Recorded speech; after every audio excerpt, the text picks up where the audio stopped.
नमस्कार दोस्तों, मैं अंकुर उपाध्याय स्वागत करता हूं आप सभी का एक बार फिर से अपनी नई वीडियो में। दोस्तों यहां पे आप सभी के साथ बात करने वाला हूं निफ्टी के स्टॉक्स के बारे में। 3 स्टॉक्स अच्छी खासी करेक्शन हुई है। क्या ये करेक्शन एक अपॉर्चुनिटी है लेने की या फिर अभी नहीं, अभी तो और गिर सकते हैं। एक एक करके मैं आप सभी के साथ अपना ओपिनियन शेयर करूंगा और इनके फाइनेंशियली फंडामेंटली कितनी अच्छी बैलेंस शीट है ये भी डिस्कस करूंगा। शुरू करते हैं बिना किसी देरी के। सबसे पहला स्टॉक है दोस्तों जो आजकल चर्चित है, वो है इटर्नल। इटर्नल के अभी नतीजे आए थे दोस्तों, आई थिंक थर्सडे को, और नहीं, इसके नतीजे आए थे वेंसडे को। थर्सडे को इस शेयर ने 300 रुपए के करीब 305 रुपए का हाई लगाया मॉर्निंग में खुलते ही, और क्लोजिंग आती है अराउंड 275 रुपीज के समथिंग। ऊपर से 30 रुपए साफ हो गया, 10% के समथिंग। कल बाजार भी गिरा, कल इन द मीन फ्राइडे, और स्टॉक भी गिरा 6% बड़ा गिर गया भाई, और स्टॉक आकर खड़ा हो गया 258 रुपीज पे।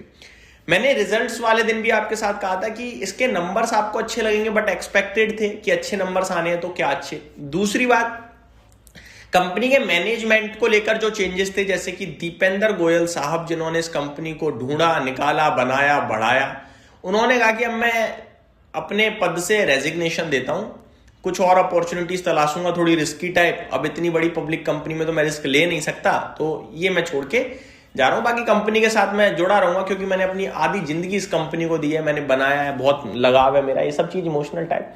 और कंपनी के साथ है अभी भी वो, बट सीईओ के पद से उन्होंने रिजाइन दे दिया, और जो सीईओ पद पे आए अब वो कंपनी के ब्लिंकिट के को फाउंडर और सीईओ हैं।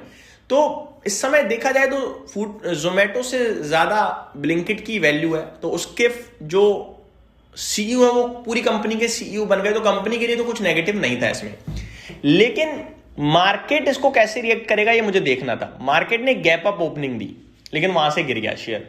मेरा सिंपल सा लॉजिक है इस स्टॉक को लेकर कि मैं इस कंपनी में वैल्यूएशंस की वजह से इंटरेस्टेड नहीं हूं, लेकिन 3 लाख करोड़ के मार्केट कैप पे, अब इस कंपनी का मार्केट कैप हो गया है 2.5 लाख करोड़ का। ठीक है, फर्क पड़ता है भैया, 325, 320 और 250 रुपए में फर्क है।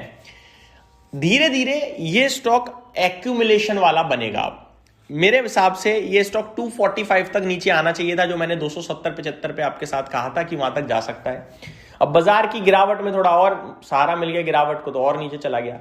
तो अगर आप इसमें इन्वेस्ट करना चाहते हो तो पहला एक्यूमुलेशन का लेवल 245 से 250 है, पहला इंस्टॉलमेंट।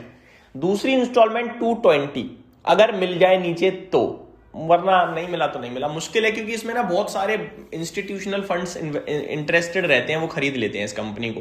क्विक कॉमर्स बहुत एग्रेसिव कर रहा है और बहुत अच्छा लगता है मार्केट में इन्वेस्टर्स को, इसलिए, और ये लीडर है उसमें। तो 1077 का पी है, अभी भी अनडाउटेडली बहुत महंगा है, लेकिन 245 पे पहला इंस्टॉलमेंट 30% का, 220 पे दूसरा 30% का, और बचे हुए 40% को हम देखेंगे कब लगाना है, इतनी जल्दबाजी नहीं करेंगे, और वापस 325, 350 के बारे में व्यू रखेंगे। ठीक है जी, तो ये हो गया इटर्नल के ऊपर व्यू।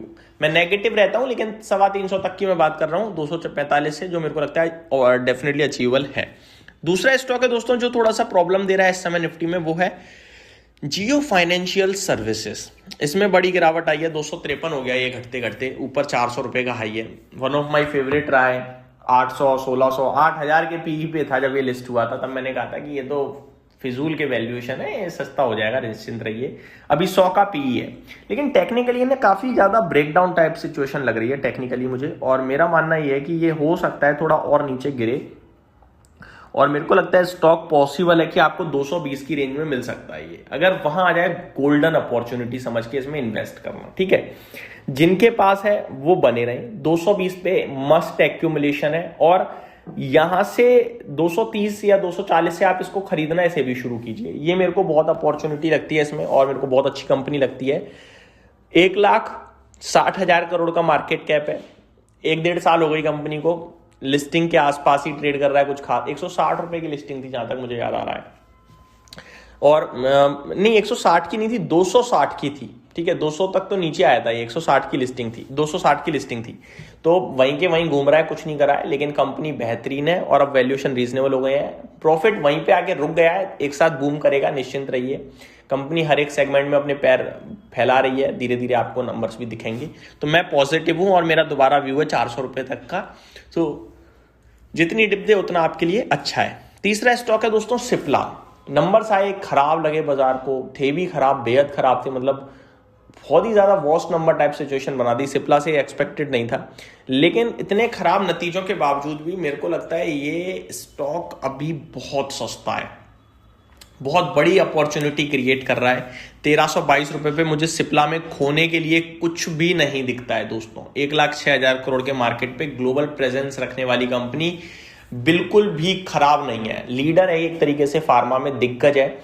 मेरा मानना यह है कि मैं कह सकता हूं कि यहां अगर कोई निवेश करता है लॉन्ग टर्म के लिए तो आई थिंक वो डेफिनेटली कंपाउंड करेगा अपने पैसे को। मैं ये तो नहीं कहूंगा कि ये बहुत बड़ी हो जाएगी, नहीं, क्योंकि ऑलरेडी बड़ी कंपनी है, एक सस्टेनेबल ग्रोथ दे सकती है आपको, हाई ग्रोथ नहीं दे सकती, लेकिन कंपाउंड कर सकता है ये स्टॉक आपके लिए बहुत अच्छा। और मैं सुपर बुलिश हूँ इस स्टॉक पे। ये मेरी तरफ से ओपिनियन थी तीनों स्टॉक्स पे। उम्मीद करता हूँ डिटेल्स पसंद आई होंगी। Thank you so much for watching this video. Have a great day guys.